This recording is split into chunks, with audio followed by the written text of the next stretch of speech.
My name is David McCuskey. I'm from Minneapolis, Minnesota. I'm really happy to be speaking to ILA right now. It is a public health forum and a place to talk and have conversations about public health topics.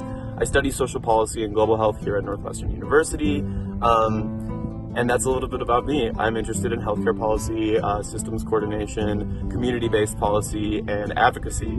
I'm getting my master's in public health this next year, and I'm thinking about going to law school afterwards.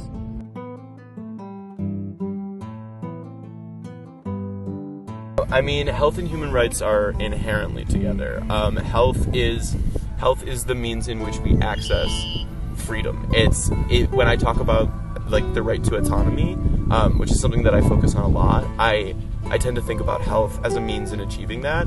Without good health, you are not economically free, you are not socially free, you are not mentally free to explore your interests and do what you want as a human being. And so it boils down to this idea of having good health so that you have not even just social mobility in life, but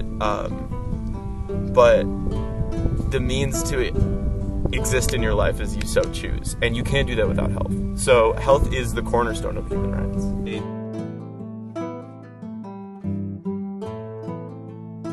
Our health system has a history of structural racism and structural violence against specific communities, and a lot of people feel disenfranchised as a result of that and don't necessarily trust health services, which is something that we ran into when we were working on the Prep for Love campaign, is like, don't shove this pill down my throat, which is an incredibly valid perspective to have, especially with pharmaceutical industries trying to exploit so many people out there. And so it becomes about navigating and not making people necessarily trust the institutions, but making people feel comfortable to navigate those institutions.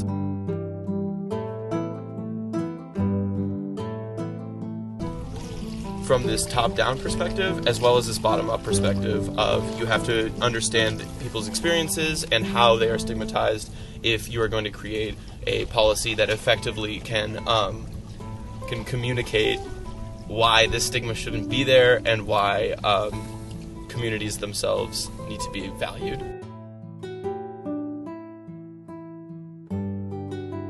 Health equity, first off, is the idea that every single person should have the opportunity to be in good health.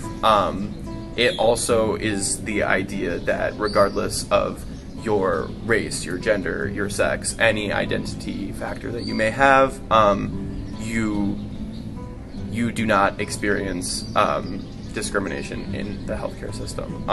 It, further than that, pertains to the idea that no matter where you are, no matter where you're located, you should have equal opportunity to good health. And that's not saying that everyone's health outcomes need to be the exact same. That would be health equality, and that's obviously a goal.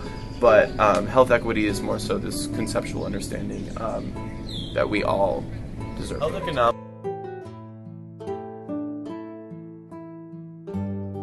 You need to understand how people are thinking on the ground, because you can put any sort of policy in place, but how people are going to react to it is going to determine exactly how effective it is. And so you need to have that ground-based, community-based perspective, and if you're going to implement a policy, you better know what people are going to think about it and how it's going to affect them. Volunteering makes a ton of sense in that regard.